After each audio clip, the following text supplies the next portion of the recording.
Hello, everyone, and welcome to another edition of ZekeTalk. I am your host, Michael Anderson, and with me for the first time, we have Orenthal Hawkins, all the way from New York City. Say hello. Hello. If New York City is actually located in central New Jersey, Oh, well, it's close enough. When you get this far into the Midwest, I, everything I looks like understand. I understand. It's okay that your GPS is a little messed up. yes. So anyway, so tell us a little bit about yourself. Well, I've been an IT professional for years. Um, I am a major.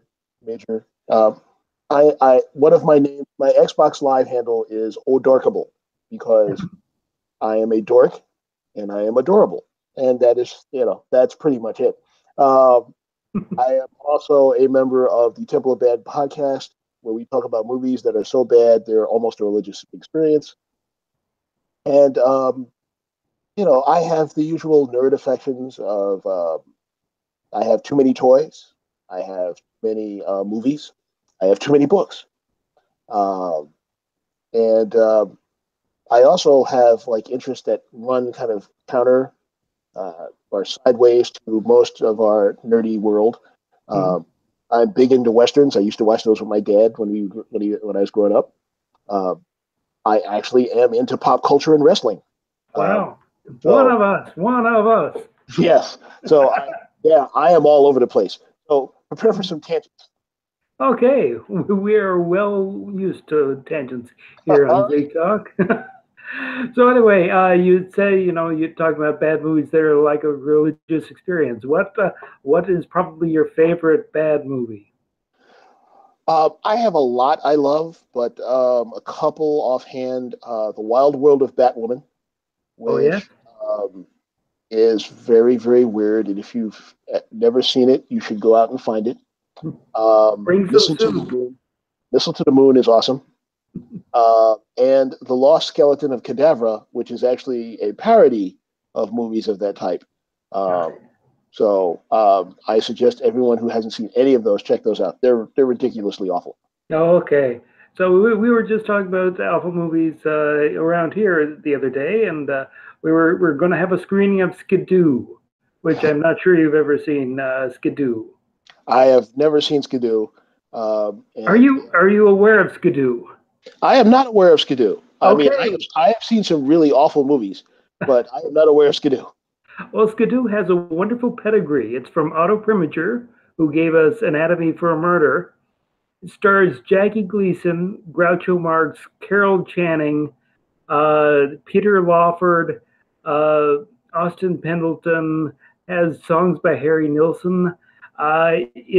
It's basically Otto Preminger, who is this very strict German director who played Mr. Freeze on Batman. Yes, he tried to do a hippie comedy, and Uh, it's I seem to recall this now, uh, and I remember what I do remember about this movie is that everybody looks at the cast and the director and all the pedigree and goes, "Wow, how could such talented people make such a crappy movie?"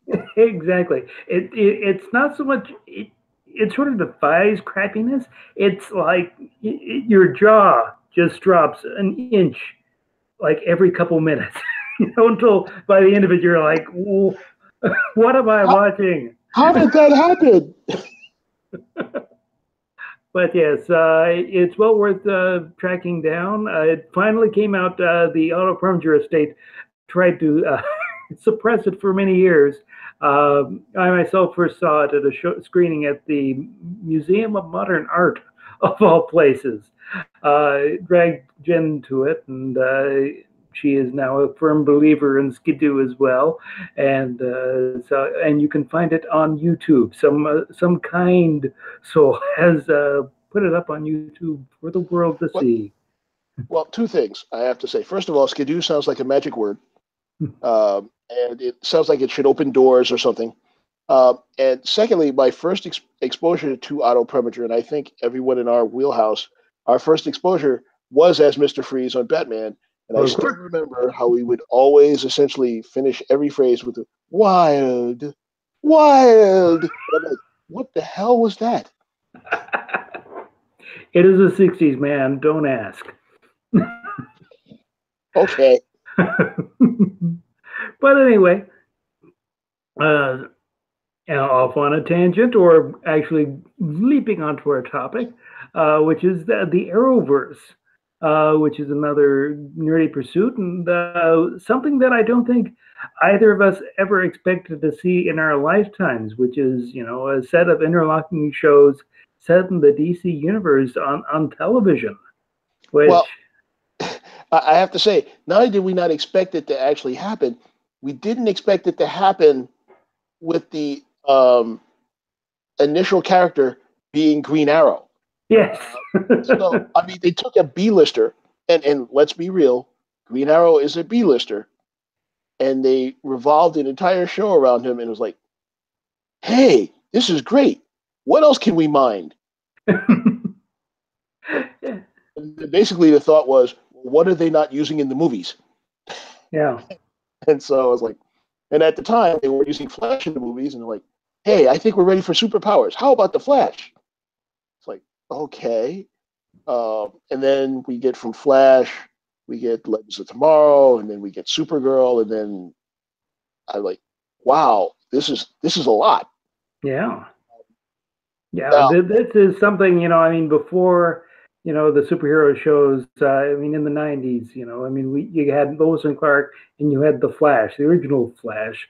And that was pretty much it. And they both were fairly short-lived, and didn't have much in the way of.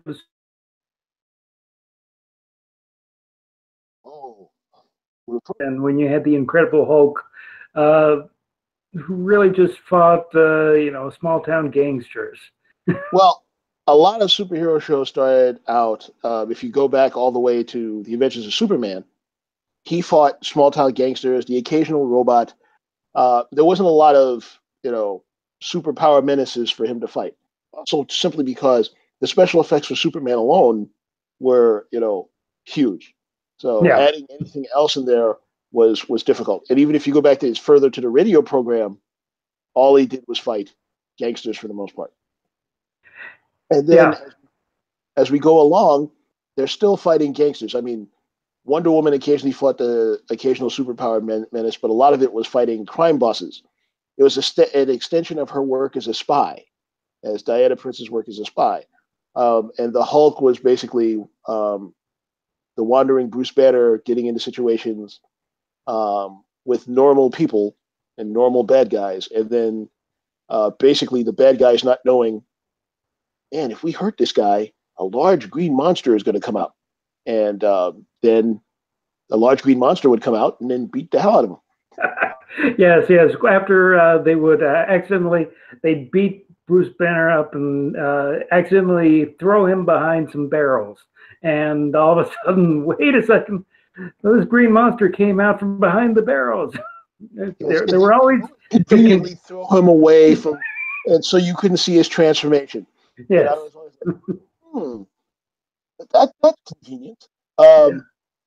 No, I remember the big step forward for me. I mean, you got it sort of in the 60s Batman because they were really campy and doing it for laughs. But it wasn't until the 90s Flash that was the first time that you actually got supervillains on live action TV. They had the Mirror Master. They had a couple others. It was really sort of a revelation that they can do this. And then they stopped doing it. The Flash crashed and burned, and there was a big dearth of superheroes for many, many years. Well, the hard part about the Flash, first of all, we have to thank Batman, the movie, the 1989 movie, the Tim Burton movie, for the Flash. The sensibilities for the Flash were born out of that movie. Yes. Danny Elfman did the theme music for the Flash, so it was all born out of that. The problem was that the show was ridiculously expensive per episode. Yes. Due to the Flash special effects, which were really, really awesome. By the way, it was wow. You can believe a man can go really, really fast. Yeah. but it cost an extraordinary amount of money, and the ratings weren't good enough to justify the cost. They weren't awful, but it just didn't justify how much money they were spending. And you sort of got the sense, and I get the sense, the same sense when I was watching Arrow when it first started off, was that we really wanted Batman, but this is what we have, and so you had the Flash, who was generally a bright, cheery guy, but instead they cloaked him in shadows and they made it all dark, and Arrow was like, well, we don't have Batman, so we'll just do it Batman, but with arrows. Well, they also did other things for these shows because as one man as one man features, as solo features, as if it was just Green Arrow by himself, that wouldn't be a fun show to watch. It's not sustainable to have just this one guy do all this stuff. You need sidekicks. You need people to assist him in his adventure, in his quest for justice. And so the way they'd handle that was rounding it out with a bunch of people on his team. So there's this whole Team Arrow thing, which works out well for that show. And it's a concept they've extended into the Flash with Team Flash. Yes. And also in Legends and in Supergirl. Well, Legends, they just made a team, period. So they actually all support each other. So that was how they handled that there. So Legends' ensembleness lends itself to that. But Supergirl, it's less Team Supergirl and more because a lot of it is about Kara Danvers' life as well. And so it's all these people, these ancillary people in Kara Danvers' life. How is she making it as a single woman in National City? There's a level of that in there. And even and what they did do in the second season is they consolidated a lot of those people around the DEO, make it easier. But it is more like Team Supergirl. But originally it was like more about, Kara in the city. And yes, there was a big shift when they moved the production to Vancouver in the second season, and they did create a sort of Team Supergirl because Jimmy Olsen got his own crime fighting outfit, and they brought in of course John Jones, Martian Manhunter was already there, but there was a lot more consolidation there, and her friends from the newspaper suddenly became like her IT group. Yeah, so she had backup. Yeah. I think the what we have now also, because all these shows were on the CW, so you have young pretty people in all of these shows. So it's like, oh, how young and how pretty can they be? Very young and very pretty, apparently. And being over 30 is like, ooh. Because if you think about it, Barry Allen is too young to be the senior forensic specialist in any city. Yes. That's just not going to happen. He would have to be the best of the best. There would have to be either that or Central City is just really lacking in people who have studied forensic science.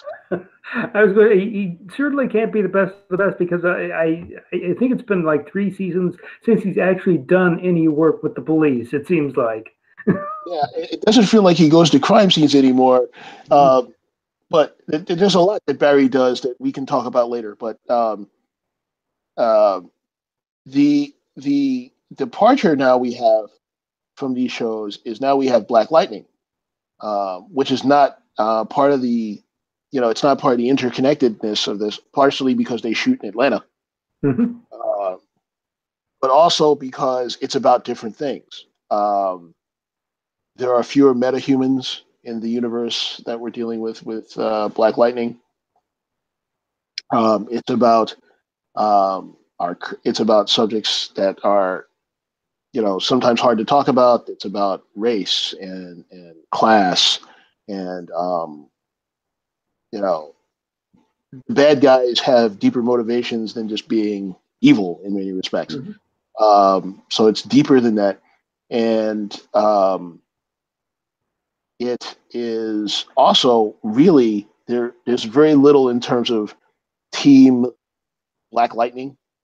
You Yes. know, he has Peter as his support, um, but it's more about it's much more of a family show. Uh, this is going to be a weird comparison, but again, I said tangents. Um, one of my favorite westerns is The Rifleman, and The Rifleman is supposedly about a guy who shoots a rifle really well, but it's the story of Lucas McCain, and he's widowed, and he has a son that he's raising on his own. So very much of it is about the father-son dynamic. It's a father-son story with shooting. Yeah. So it's really a family story buried inside of a western.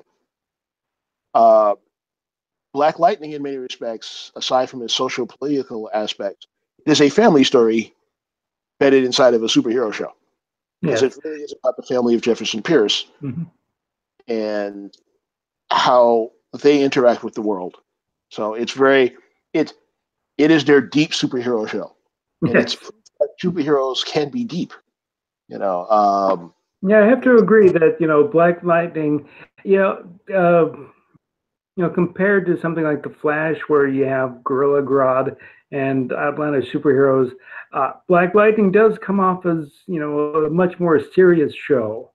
Uh, Very, very weighty in talking about things like you said, like race and social stigmas and all these different things, and it it's a very different take on the superhero saga than that we've seen lately, and it's very interesting.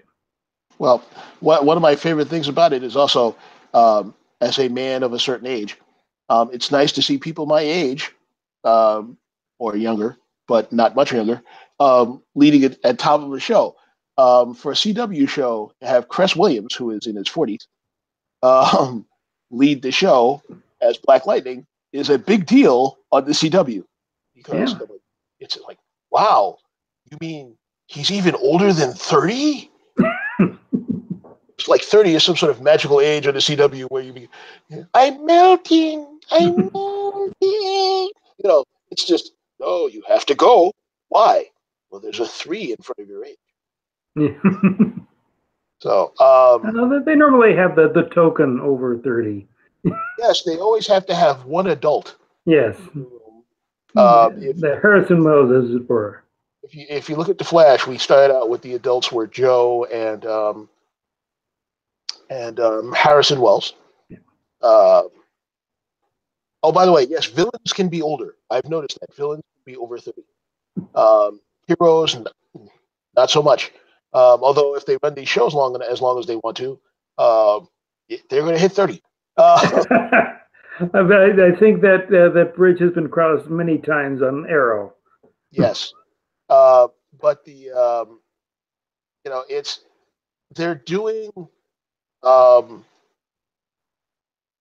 they're doing interesting things with Black Lightning. It's a much more, I don't want to call it adult because that says all the other shows are childish, but it does feel more grown up, and that's still a criticism of the other show.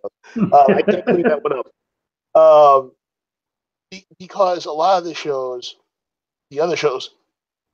Well, let's put it this way: the Flash is very angsty.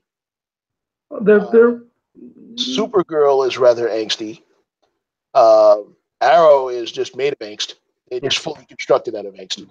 Um, and Legends is basically, we're not going to take any of this stuff seriously. Yeah, I was going to say that Legends, they started off tried to be a little angsty, but somewhere at the beginning of the second season they were like, yeah, angst doesn't work with this.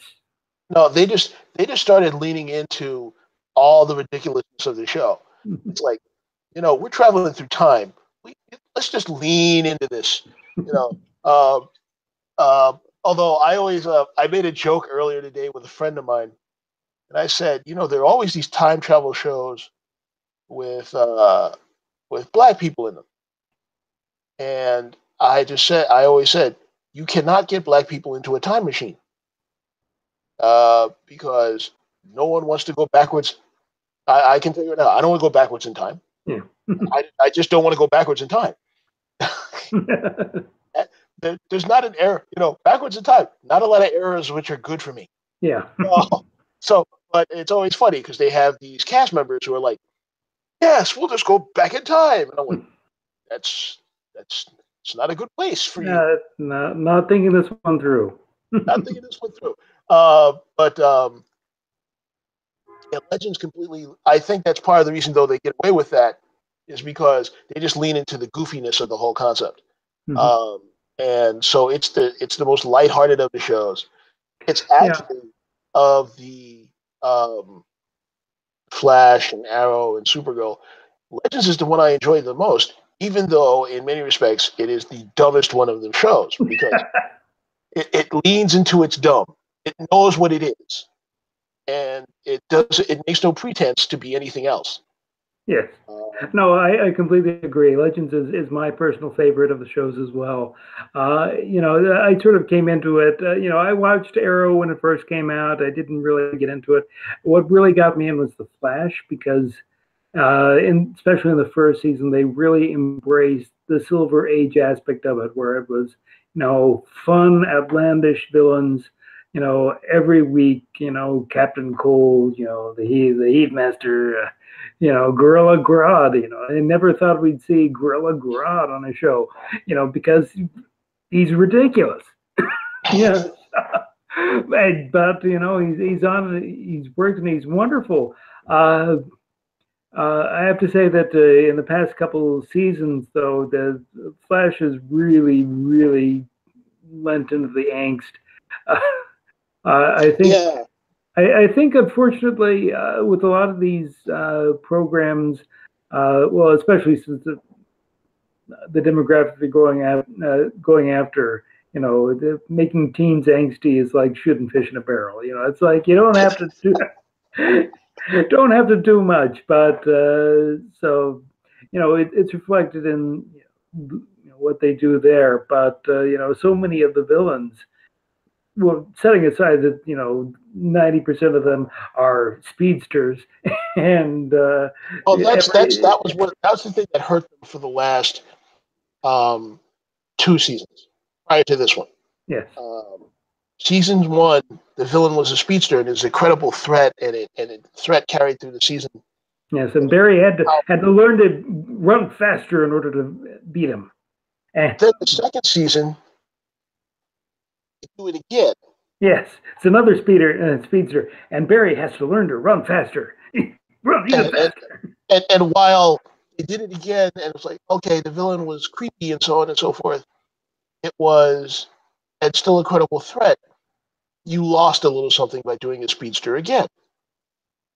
But then the third season, they added another speedster, and then he had to learn to run faster again. And the whole Savitar thing, first it was a CGI abomination, and it was just creepy, and it didn't feel like a credible threat, especially considering they were like, well, here's what's going to happen. Iris is going to die, and then Barry has to figure out a way to save her. And we're all sitting there going, well, Barry is going to figure out a way to save her because it's Iris. Yes. And Iris can't die on this show. And so they went to the well too many times, and I think they realized it when they made the Thinker the overall villain for this season. Yeah, but in theory, the Thinker, it's like, well, what do we do, if we can't have a speedster? Well, let's go the opposite route. Let's have a guy who thinks. Great in theory. In practice, you get a guy in a chair who's going, yes, I planned this all along. Well, the actual winning formula for this season has been the relationship between Ralph and Barry. Yes. Ralph, the elongated man, Ralph Dibny, the elongated man, and Barry. Their relationship has actually been as part of the show this season as it has grown and changed and evolved. And Ralph finally has friends. and Barry has a new friend. Which, by the way, I have to say about the Flash: how does Barry keep making new friends? Because Barry is an idiot. The way Barry is written on the Flash. Listen, I enjoy the Flash. I love the Flash. I watch it every week. But I watch the show sometimes, and I'm just like, no, no, Barry, don't do that. Don't do that. For the first 3 seasons, I still remember listening to Joe saying, Barry, that's a bad idea. Joe West says to Barry, that's a bad idea. And then Barry goes, you know what? I think I'll do that bad idea. And I'm like, how bad could it be? And it's like, no, no, no, Barry, don't do that. Oh, God. And he doesn't. Yeah. And don't get me started on Flashpoint, where everybody told him, really, don't change time. Changing time is a bad idea. Don't mess with it. You'll screw things up badly. And he's like, I'm going to save my mom. And he goes off and does it. And I'm like, and then when everything's ruined, he acts up. He's like, oh, damn it, they all told me not to do this. Yes! Why did you do that? So, as much as I enjoy the show, sometimes I look at the show and I have to turn off my brain a little bit because Barry's a moron. Yeah. And that's the one thing. I don't get that from any of the other shows. Well, the Legends are morons, but that's part of the charm. Yeah. So yeah, we're not expecting much from the Legends. So when the Legends are idiots, you just sit there and go, ha ha ha ha, and you laugh. Kara's not an idiot, and Kara's not even as naive as she used to be. She's evolving. But she's not a moron. I don't watch Arrow that much in interest of full disclosure because it's the darkest of the shows, and honestly, I do watch enough dark things that I actually want to watch some happy stuff. Yeah.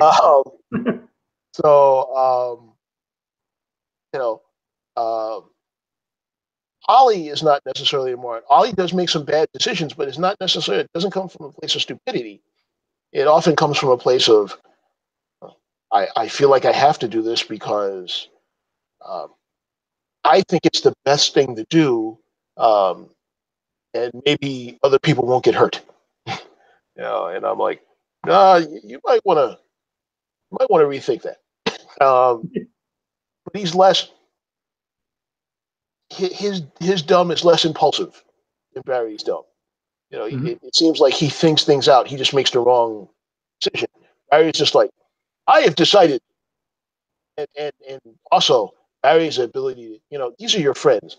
Disclose, talk, stop hiding things. He's really good at hiding things and then revealing them, doing that reveal. Well, I should have told you earlier. I'm like, oh, God, no good sentence begins with the words I should have told you earlier. So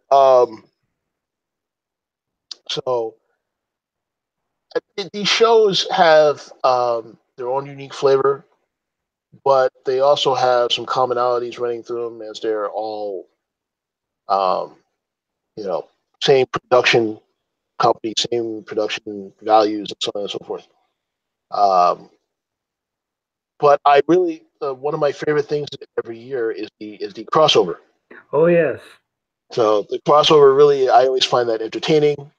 I am glad this year that the 4-part crossover was really a 4-part crossover, as opposed to last year where they lied to you and say it was a 4-part crossover, but really it was a 3 1/10 part crossover. Yeah.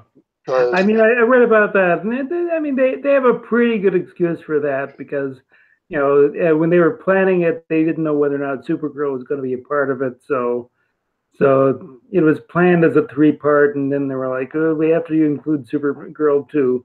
And this year they were like, okay, we know Supergirl's there, so it'd be a definite 4-part. And it was much better this year, much better handled. Yes. Also, there felt like real stakes. And that's when the shows are the best, when the stakes feel like real. Yeah. Like, oh my God, this bad thing. Okay, how do they prevent this bad thing from happening? And this is really bad. And it is an amazing thing. We're in this golden age of superheroes right now. We have them on our TV screens. We have them in our movies. There are numerous resources where we can get them. And like, for example, DC does the animated movies. Mm-hmm.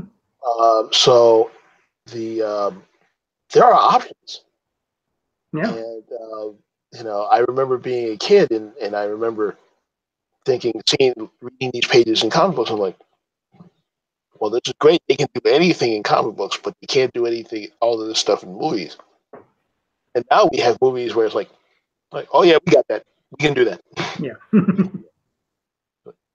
Oh, well, one of the things that I liked about the Arrowverse, and I think it from the very beginning, was the fact that they took, B-list superheroes for the most part, or they weren't, because up till then, if you looked at all the superhero movies that came out, it was like, oh, it's Superman. Oh no, it's Batman again, and Superman. It really what happened, at least for the DC universe, is they took a bunch of B-listers. Flash is more like an A- lister. Yeah. But and Supergirl's not an A-lister. Supergirl's a B-lister too. Because she duplicates She's the girl Superman. So, and the Legends is full of B-listers. And C-listers. And C-listers. I think that's the entire point of Legends. Yeah. They took these and they made them all valuable. And when they even expanded the Arrow casts, they added a bunch of more B-listers. You've got Mr. Terrific and Wild Dog. And I'm like, and a lot of people are like, what the hell is Wild Dog? And I'm like, the character. Oh, that was always I always found the most fun episodes of like the Justice League cartoon from the 2000s, the Bruce Timm. They started doing Justice League Unlimited and started just adding, ridiculous. They put in a few of the, it'd be an A-lister and then like several B and C listers with them, and it'd be like, yes, it's like all of a sudden it's Phantom Tank. I was like, that's Bawada Beast is in this. Oh, there is an episode with Bawada Beast, and I'm like, no, that didn't happen. Yes, it did happen. Yeah. But yes, they've done an excellent job of taking these minor characters and making them relevant. Yeah, I mean, like you said, the best thing about the current season of Flash, it's Ralph Dibny, the elongated man. Yes, with one of the dumbest superhero names in the world. Yes. It's really, I mean, in the episodes up to, it's like they called him Stretchy Guy. That would have been a better name than the Elongated Man. Yes. Oh, Jim and I would have a discussion about this, and she'd talk about how stupid a lot of the names are. And I'd say, well, you have to remember that they were named. Most of these were created and named during the Silver Age, like in the 50s and the 60s. So, and you can't change the name. It's like elongated man is the elongated man. You can't change it. Do you realize the outcry there would be if it's not even just an outcry. It's what his name is, and it's what you're stuck with. I just find it funny how they basically made it his name. He's like he basically I elongate, man. To a reporter, it's like I don't just stretch. I elongate, man. And then it's in the newspaper, the elongated man. And I was like, oh God, you think that's gonna stick? Yeah, it's gonna stick. I'm like, no, because in real life, if the newspaper was gonna name you, they would find the most exciting thing they could call you. Yeah. No, they don't have the most. They don't have the greatest newspaper, apparently. Newspapers are written in the Berlantiverse too, so. I honestly believe in the real world he would be called the Rubber Band Man. And then every time he showed up, they would play the Spinner song "Rubber Band Man." Okay. That's Uh, right. Every superhero needs their own theme song. oh yeah, well, some more than others, and some have better theme songs than others. You know, I will always love Danny Elfman's Batman theme, but more importantly, John Williams' Superman theme. Oh yes. So, uh, that's the one thing about um, these shows that I find slightly disappointing. Um, and it's a function of our age right now. We don't have opening titles anymore for most shows like we used to. So Yeah.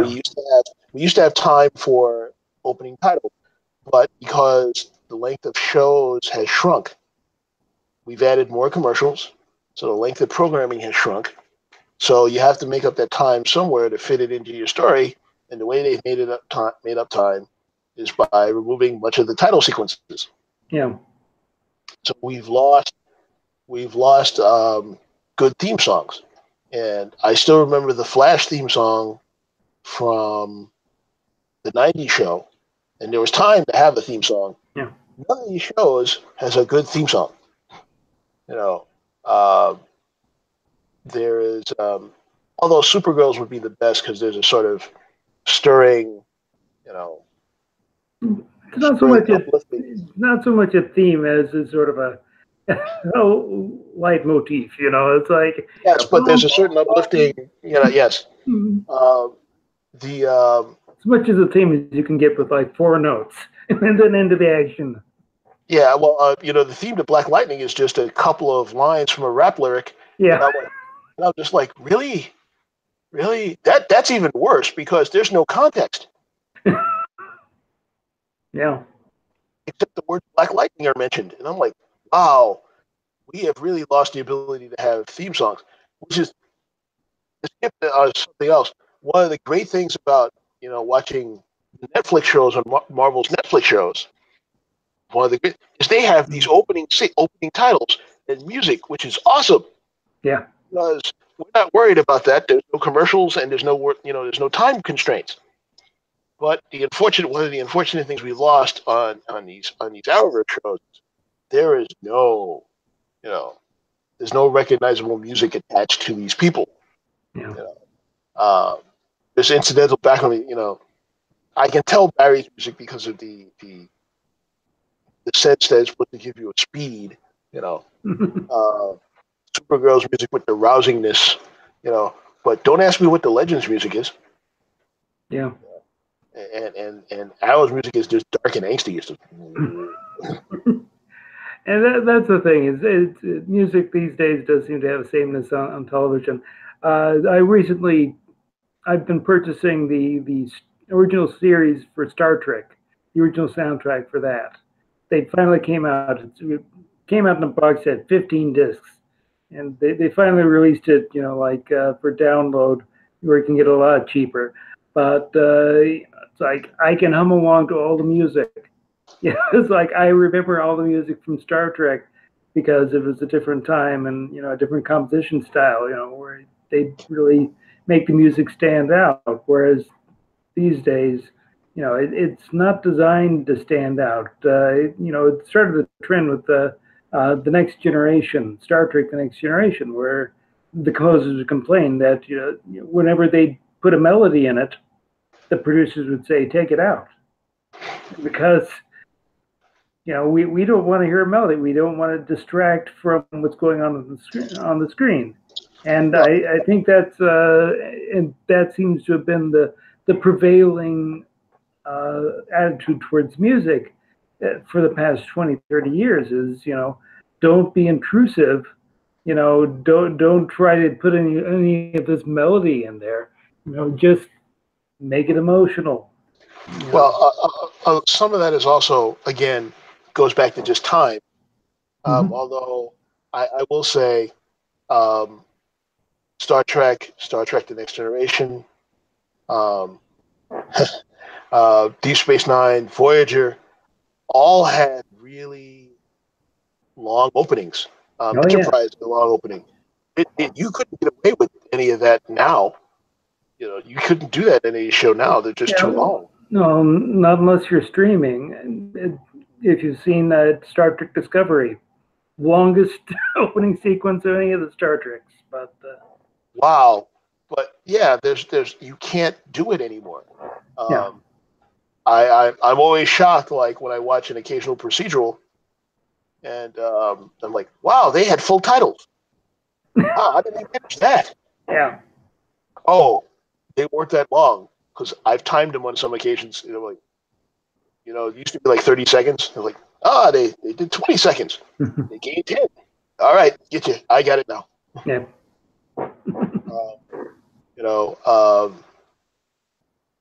But just back to the Arrowverse and the whole concept of music.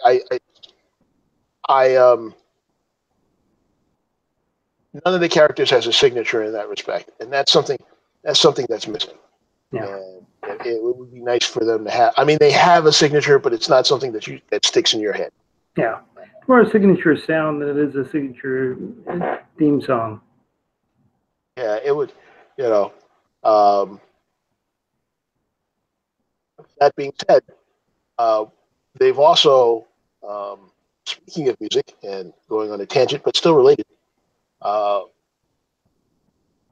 the musical episode of the Flash, while the overarching concept around it, how they ended up in the musical, was dumb and just like, how do we get him into the musical? All right, we'll just do this. Yeah. Just a cheap framing sequence for it. The actual episode itself was delightful.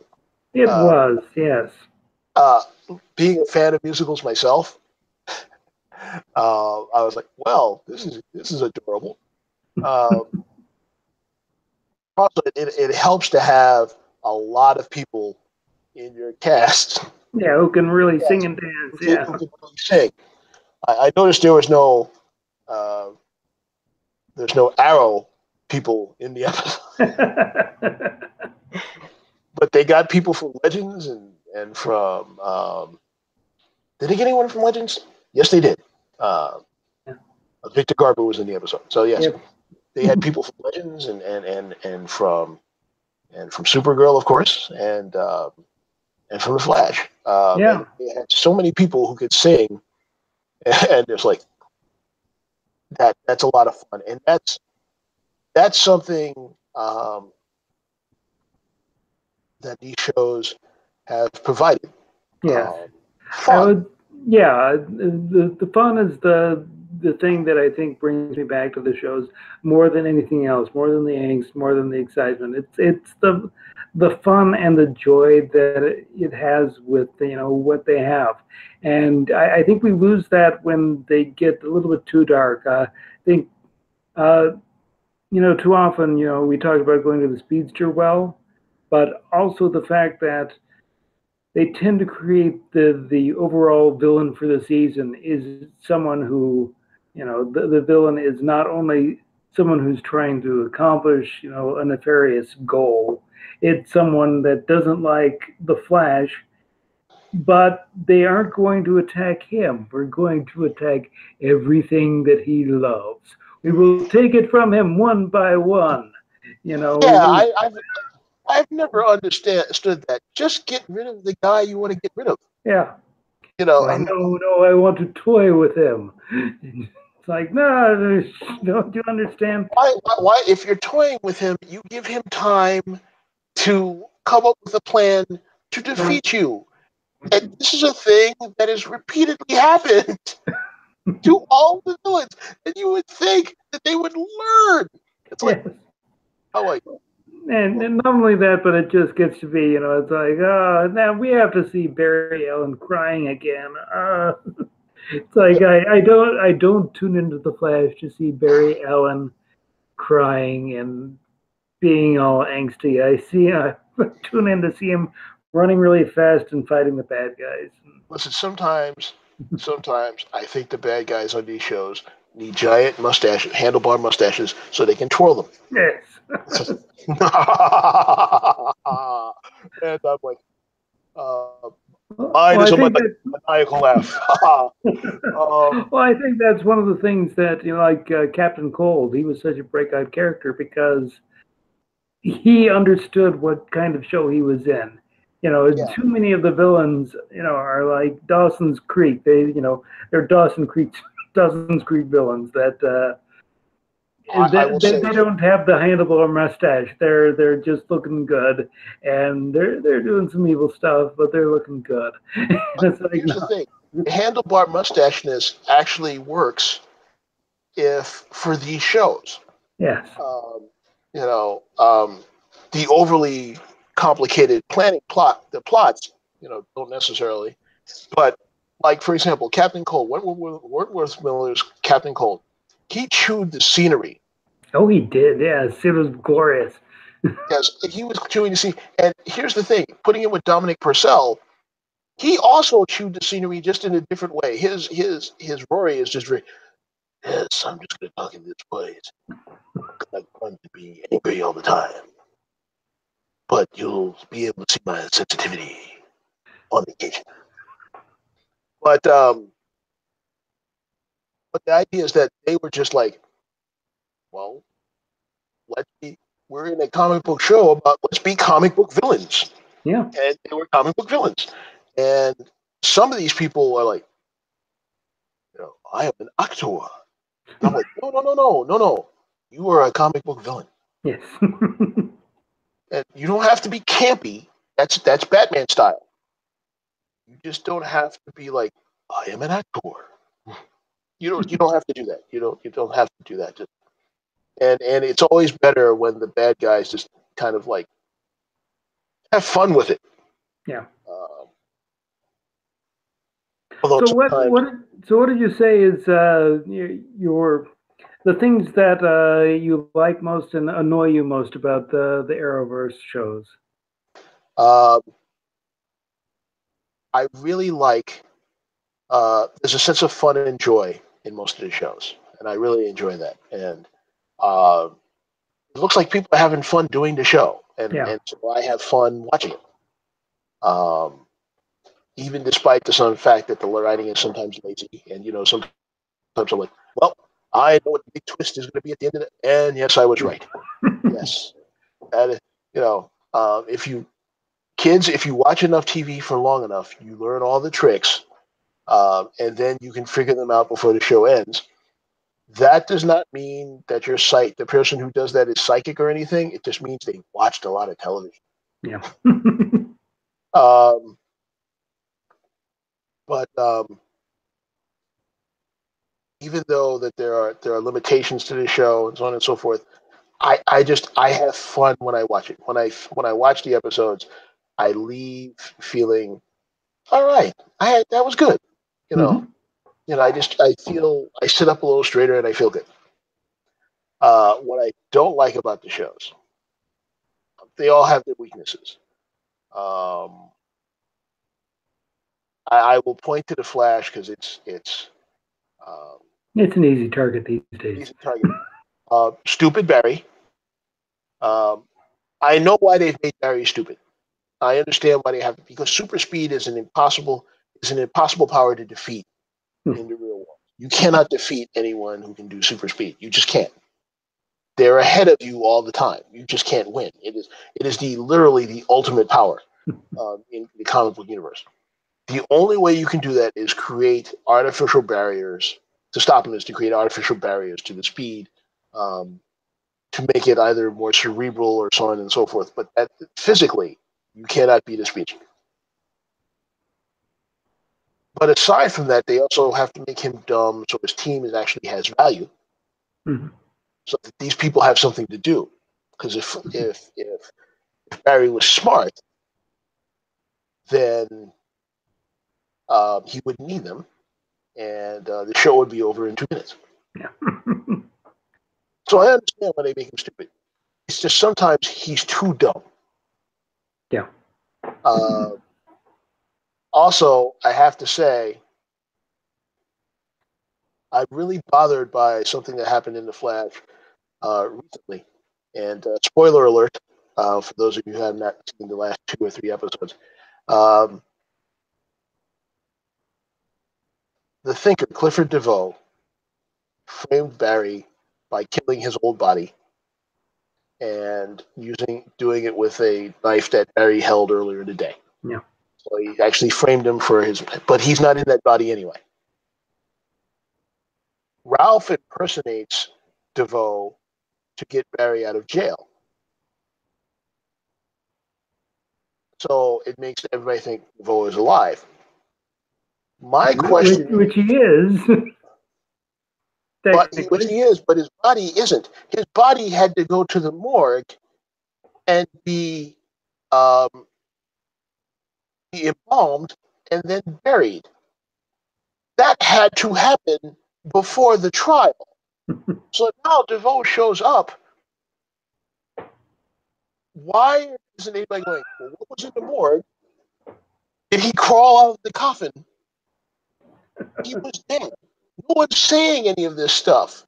They're just like, oh, well, he's obviously alive. Barry, go free. Yeah. Yeah, there's a lot that someone should say, wait a second, if there's he's alive, of this process. Yeah.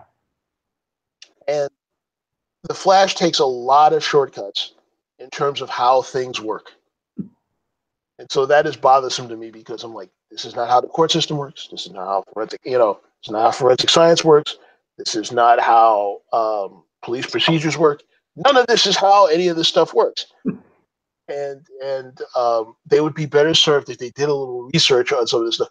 I'm not saying you have to follow everything exactly. Following this stuff exactly, it's boring in this type of show. It's great if you do it for like Law and Order, which is the entire purpose of that show.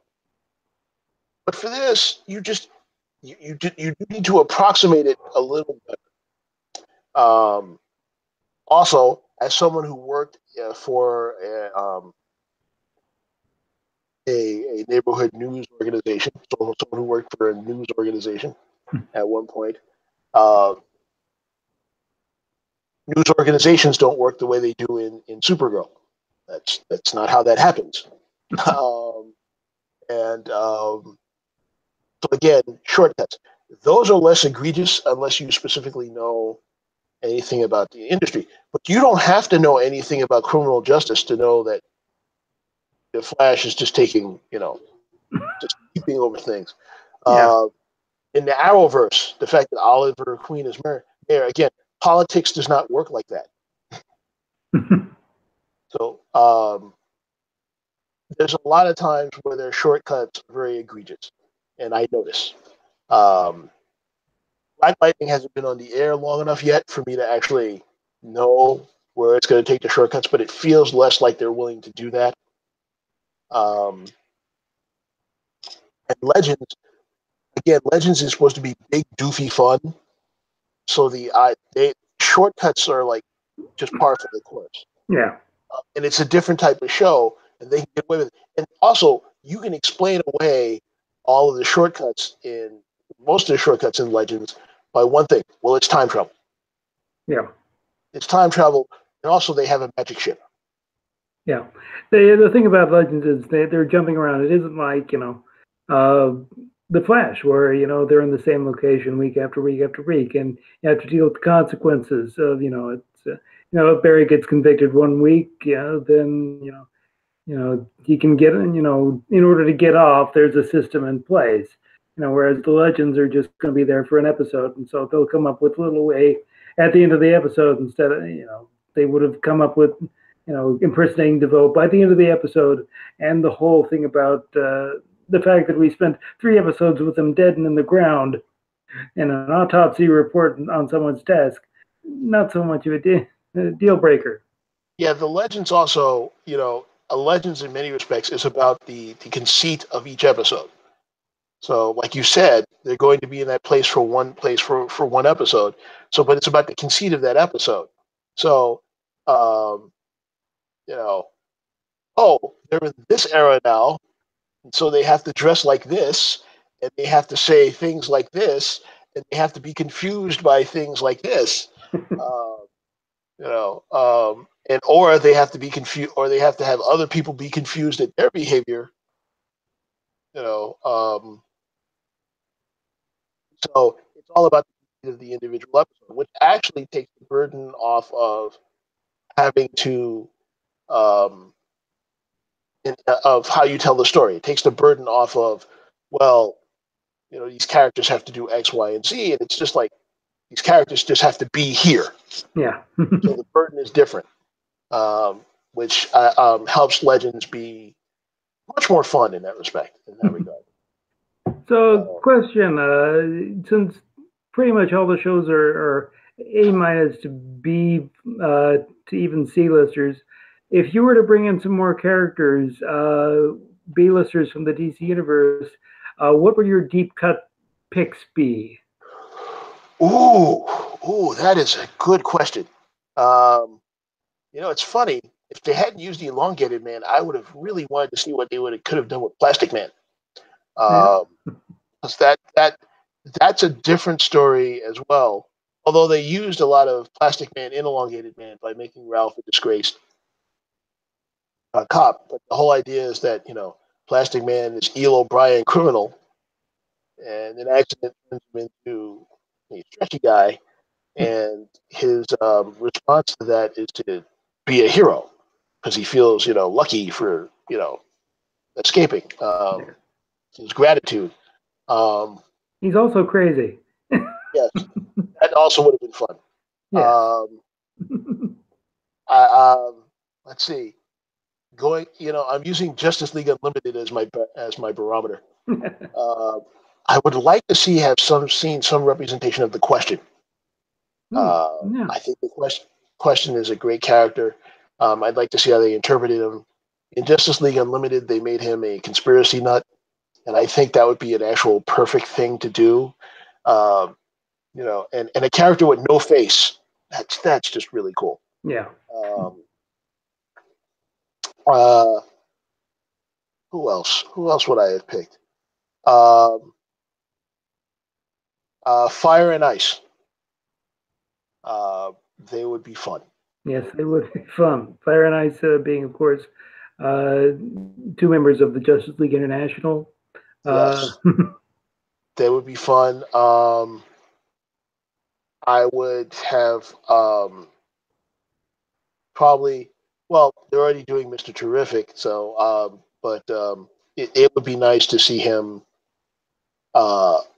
be more like the comic book version of Mr. Terrific. Olympic level athlete, super genius. That literally the third smartest man on earth or something to that effect. Mm-hmm. He's not that. No, in the Arrowverse, he's just a guy with a T for a mask. Yeah, I would really like to have seen, a more Mr. Terrific representation of Mr. Terrific. And let's see, trying to think of one more to round this all out because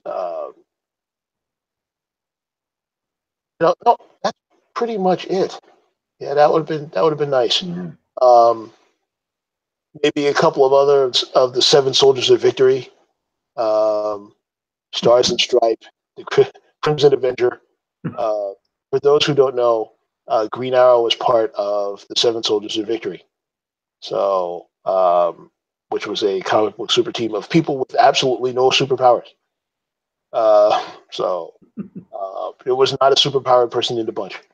So it would have been nice to actually see that, like them try and work a Seven Soldiers of Victory thing into.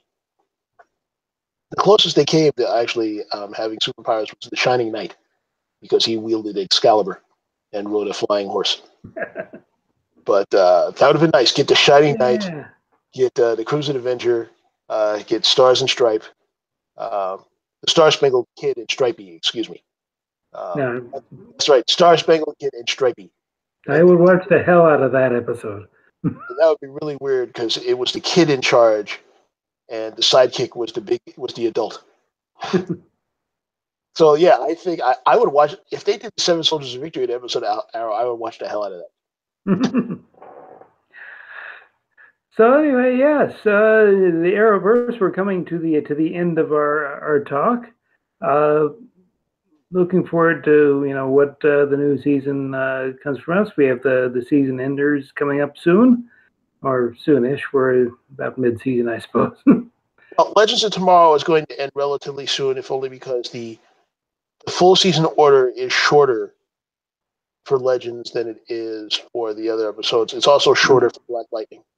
Mm-hmm. And that's in part because the CW doesn't only runs programming from 8 to 10. And they've run out of actual space. So that is why next season they're running Sunday programming. So that's going to give more space to run more stuff. Yep, and they're bringing, shows are coming back. I Zombies coming back. Technically a DC show, but yes, and every time that's another thing. They've had to move stuff in and out of the schedule. iZombie comes in like a mid-season replacement, even though it's not. Yeah. And the reason it has to come in like a mid-season replacement is like, well, we don't have the room. This is going to give an opportunity for more shows and actually for us to have full season complements of actual full season length complements of Legends of Tomorrow and hopefully Black Lightning. So it's all good. I am looking forward to it. And that's one thing I have to say about all of these shows. I look forward to them. And that's a good feeling to have about your television programming when you're like, oh, I can't wait to see that show. So, I go into it feeling good, and I come out feeling good. So, what else can you ask from the things you watch? Exactly. And that's a good note to end on. But before we end this, we do like to ask of our guests, what other things apart from the main topic have you been enjoying lately that you would like to recommend to our audience of faithful listeners? Oh, well, I really enjoy Mr. Robot.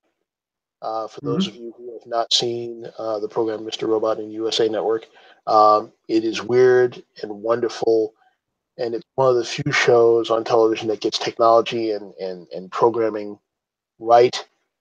It's not perfect, but it's close. It's the closest show that you will find in that regard, which is, as an IT professional, is close to my heart. Um, I am.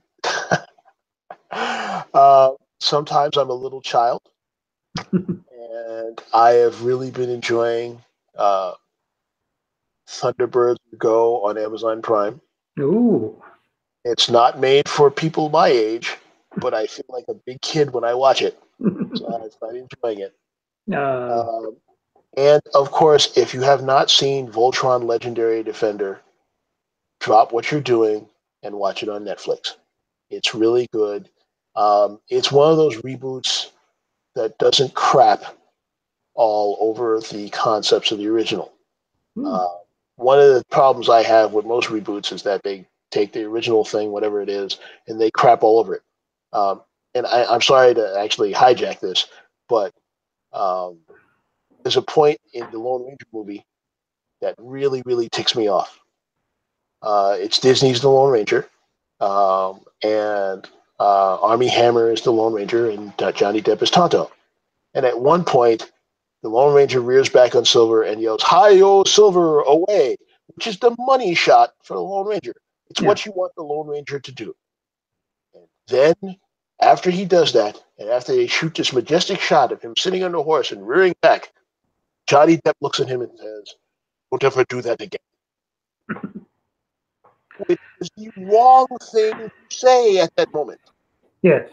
And someone thought that it was a good idea to have him crap over the original concept because they didn't. Oh, that's out of date and hokey and stuff like that. Yes, it is, and that's why people love it. So do it. Don't ruin the most important thing about it. You can update things without crapping all over it. And um, Voltron Legendary Defender updates things without crapping all over it. And it's a fun and entertaining ride. And the stakes are high, and there are consequences. And so, again, if you haven't watched Voltron Legendary Defender on Netflix, drop everything and do it right now. Okay, I'll add that to my queue. My recommendation this week, or in the past week, Amazon Prime finally came out with the last half of the Tick reboot, which I really enjoyed the first episodes when it came out, and I really enjoyed the last episodes when they just came out this week. So check it out. If you love the Tick cartoon or the previous live action or the comic book, it's a lot of fun. It's a lot darker than the cartoon was, but not quite appropriate for little kids anymore. It got some strong language in there, but it's really funny and has a lot of heart. So I have to put that in my queue. Thank you. Okay. So anyway, and I'd like to thank everyone out there for tuning in to ZekeTalk. Be sure to check out the newest film and television reviews on ZekeFilm.org, where you can find all sorts of good stuff there. And join us each week for another edition of ZekeTalk. And Jim, I'm sure we'll be back next week, and we'll have some more reviews for you then. Thanks again to Orenthal Hawkins for joining us, and we'll see you soon. Happy trails.